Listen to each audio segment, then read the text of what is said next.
Miss Dollar, conto de Machado de Assis. Essa é a segunda parte deste conto, segundo vídeo também do conto. Quais as razões que induziram o Dr. Mendonça a fazer coleção de cães é coisa que ninguém podia dizer.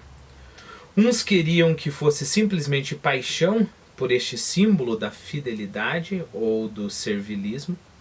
Outros pensavam antes que, cheio de profundo desgosto pelos homens, Mendonça achou que era de boa guerra adotar os cães.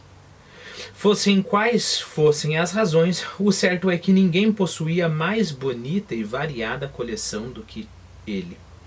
Tinha-os de todas as raças, tamanhos e cores. Cuidava deles como se fossem seus filhos. Se algum lhe morria, ficava melancólico. Quase se pode dizer que, no espírito de Mendonça, o cão pesava tanto como o amor, segundo uma expressão célebre. Tirai do mundo o cão. Desculpe, a entonação não ficou legal. Então, quase poderia-se dizer que, no espírito de Mendonça, o cão pesava tanto como o amor.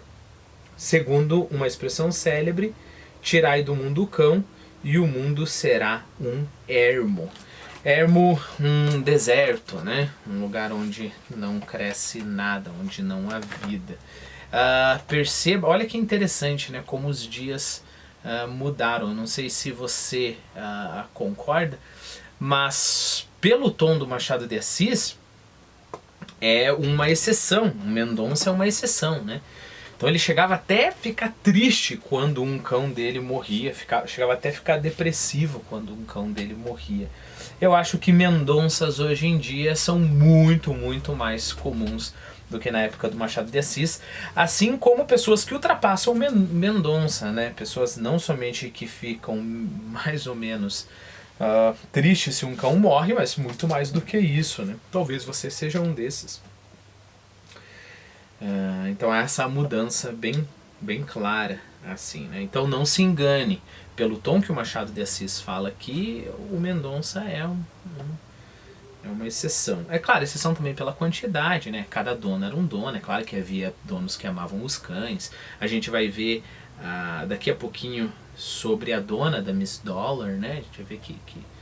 Mas essa história de colocar o amor publicamente, colecionar, cara. Colecionar hoje em dia algumas pessoas até achariam ofensivo, né? Mas de ter vários cães e dedicar amor a eles, isso é uma... Digamos assim, ele é peculiar, né? Mendonça é peculiar. O leitor superficial conclui daqui que o nosso Mendonça era um homem excêntrico, perceba? É um homem excêntrico. Não era. Mendonça era um homem como os outros, gostava de cães como outros gostam de flores. Os cães eram as suas rosas e violetas. Cultivava-os com o mesmíssimo esmero. De flores gostava também, mas gostava delas nas plantas em que nasciam. Cortar um jasmim ou prender um canário parecia-lhe idêntico ao atentado. Era o Dr. Mendonça, homem de seus 34 anos, bem apessoado, maneiras francas e distintas. Tinha se formado em medicina e tratou algum tempo de doenças. A clínica estava já adiantada quando sobreveio uma epidemia na capital. O Dr. Mendonça inventou um elixir contra a doença. E tão excelente era o elixir que o autor ganhou um bom par de contos de réis. Bom, um bom par de contos de réis, lembre-se que é muito dinheiro, né? Lembre-se que só para ter como ponto de comparação, o Tartaruga, o pai da Capitu, ganhou lá 10 contos de réis, se eu não me engano. Ele conseguiu comprar a casa dele e guardar um bom dinheiro para as moléstias, né? Então quando a gente fala um bom par de contos de réis, sabe-se lá quantos contos de réis ele ganhou, né? Agora exercia a medicina como amador. Tinha quanto bastava para si e a família. A família compunha-se dos animais citados acima. Na memorável noite em que se desencaminhou, desencaminhar é sair do caminho, então é fugir, ok? Miss Dollar, então na noite em que se desencaminhou Miss Dollar, voltava Mendonça para casa quando teve a aventura de encontrar a fugitiva no Rocio. A cadelinha entrou a acompanhá-lo e ele, notando que era animal sem dono, levou-a consigo para os cajueiros. Apenas entrou em casa e examinou cuidadosamente a cadelinha. Miss Dollar era realmente um mimo. Tinha as formas delgadas e graciosas de sua fidalga raça. Os olhos castanhos e aveludados pareciam exprimir a mais completa felicidade deste mundo. Tão alegres e serenos eram. Mendonça contemplou-a e examinou minuciosamente. Leu o dístico do cadeado que fechava a coleira. Dístico é um pequeno poema, né? Eu coloquei aqui no nosso Quizlet. Estrofe mínima, composta de 2 versos. Parelha é um outro jeito de falar dístico, né? Bom, dístico de 2, né? Então dá para lembrar muito facilmente. Então, leu o dístico do cadeado que fechava a coleira e convenceu-se finalmente de que a cadelinha era animal de grande estimação da parte de quem quer que fosse dono dela. Se não aparecer o dono, fica comigo, disse ele, entregando Miss Dollar ao moleque encarregado dos cães. Tratou o moleque de dar comida a Miss Dollar enquanto Mendonça planeava um bom futuro à nova hóspede. A propósito, planear é um outro jeito de falar planejar, né? Um bom futuro à nova hóspede, cuja família devia perpetuar-se na casa. O plano de Mendonça durou o que duram os sonhos, o espaço de uma noite. No dia seguinte, lendo os jornais, viu o anúncio transcrito acima prometendo 200 mil réis a quem entregasse a cadelinha fugitiva. Bom, eu já enfatizei, né, o valor de 200 mil réis. Não sei se eu coloquei esses exemplos, mas lembre-se, se você é uma professora do ensino primário, 200 mil réis é o que? São 5 vezes o seu salário, né? 4 vezes e pouco o seu salário. Se você é um escravo posto ao ganho, como a Bertoleza no livro Cortiço do José do Aloysio Azevedo, você tem que pagar 200 mil réis para o seu senhor por mês, né? E aí tudo que mais que você ganhar é teu. Isso significa que se você é Bertoleza, se você é um escravo que está posto ao ganho, isso te paga quase um ano. Quase um ano você vai ficar livre ali sem precisar pagar nada ao seu senhor. Se você é um escravo também, você pode juntar. E se você é um bom escravo, você custa lá 800 mil réis. Então já tem lá 1/4 da sua alforria, né? A sua paixão pelos cães deu-lhe a medida da dor que devia sofrer o dono ou dona de Miss Dollar, visto que chegava a oferecer 200 mil réis de gratificação a quem apresentasse a galga. Consequentemente, resolveu restituí-la com bastante mágoa no coração. Chegou a hesitar por alguns instantes, mas, afinal, venceram os sentimentos de probidade e compaixão. Probidade, honestidade, ok? Eu coloquei aqui no nosso Quizlet qualidade do que é probo, integridade, honestidade, retidão. E daí a gente tem probo de caráter íntegro, honrado, honesto, né? Prob é um antepositivo do latim, que significa de boa qualidade. Coloquei ali só pra gente ir explorando os vocabulários. Então venceram os sentimentos de probidade e compaixão, que eram o apanágio daquela alma. E como se lhe custasse despedir-se do animal, ainda recente na casa, dispôs-se a levá-lo ele mesmo, e para esse fim preparou-se. Almoçou, e depois de averiguar bem se Miss Dollar havia feito a mesma operação, saíram ambos de casa em direção a Mata-Cavalos. Eu coloquei aqui uma notinha sobre a rua de Mata-Cavalos, que é a seguinte, uma coisa interessante, né? A denominação oficial de Rua de Mata-Cavalos ocorreu em 1848, decorrente dos atoleiros que dificultavam a passagem dos animais, por vezes provocando lesões que os levavam ao sacrifício. Se você é um cavalo, você está puxando uma carroça, a carroça está lá presa na lama e você tem que forçar a tua perna ao máximo, dar lá uma lesão. Não tem quem te cure, vão te sacrificar. Então você passou pela Rua de Mata-Cavalos, né? Recebeu em 1865 o nome de Riachuelo em homenagem à Batalha Naval, em que a esquadra brasileira, sob o comando do almirante Barroso, foi vitoriosa sobre as forças paraguaias em 11 de junho do mesmo ano. Nas águas do Rio Panamá, por proposta da Câmara Municipal do Rio de Janeiro. Tá. Rua de Mata-Cavalos, hoje em dia Rua Riachuelo, se eu não me engano, e eu acho que eu não estou enganado, até hoje essa rua se chama Riachuelo. Naquele tempo, ainda o Barão do Amazonas não tinha salvo a independência das repúblicas platinas mediante a vitória de Riachuelo. Essa é a curiosidade histórica que o próprio Machado de Assis traz, e por isso eu me senti à vontade de trazer para você também sobre essas curiosidades. Repare que esse conto, eu vou falar mais sobre isso conforme ele for avançando, é cheio dessas referenciazinhas assim, que é mais curiosidadezinhas mesmo, né? Aquelas coisinhas que você aprende para falar para os amigos, assim, impressionar as garotas, né? Então vamos lá. Barão do Amazonas. Francisco Manuel Barroso da Silva, que viveu entre 1804 a 1882. Foi um militar brasileiro da Armada Imperial Brasileira. Foi o comandante que conduziu a Armada Brasileira na vitória na Batalha do Riachuelo. Okay?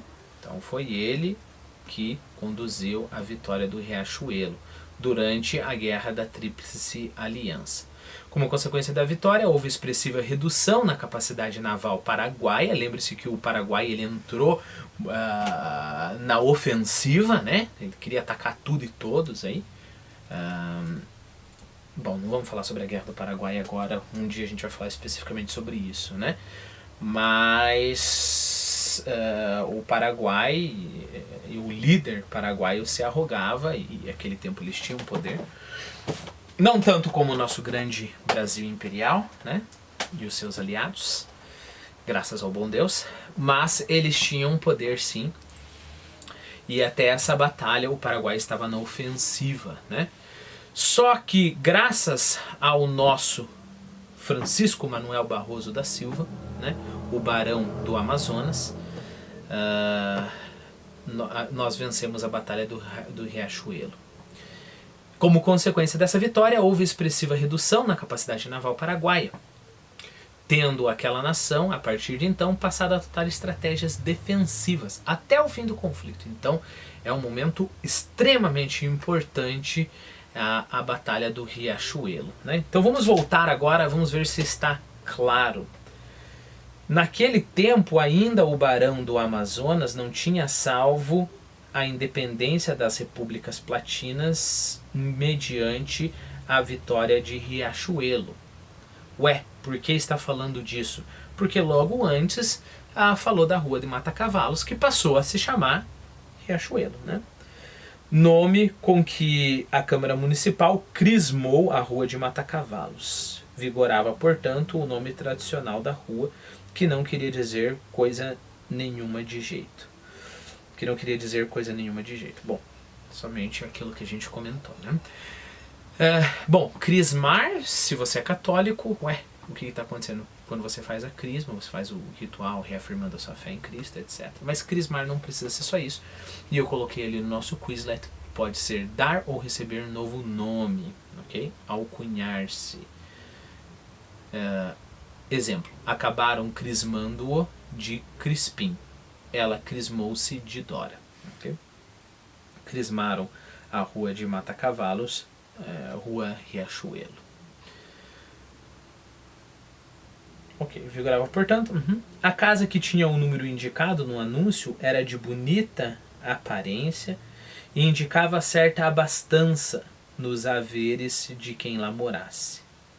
Antes mesmo que Mendonça batesse palmas no corredor, já Miss Dollar, reconhecendo os pátrios lares, começava a pular de contente e a soltar uns sons alegres e guturais que, se houvesse entre os cães literatura, deviam ser um hino de ação de graças.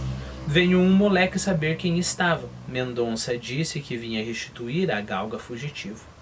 Expansão do rosto do moleque, que correu a anunciar a boa nova.